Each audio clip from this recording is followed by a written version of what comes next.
அன்பு கரங்களில் அடைக்கலமானது அழகிய பொம்மை. ஆண்டவன் கருணையில் வாழ்ந்திடும் ஏழ்மை அதுவே உண்மை.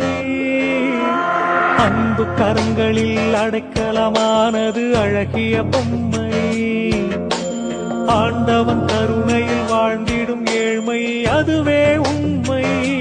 சிலர் அது புதியது பழதானால் அது சிலர் வாழ்வினை புதிதாகும். சிலரது உடைமைகள் உருவிழந்தால் அது சிலர் உறவாயுருமாறும். பூங்குயில் தினம் பாடும் இங்கே ஆசையின் பல்லவி.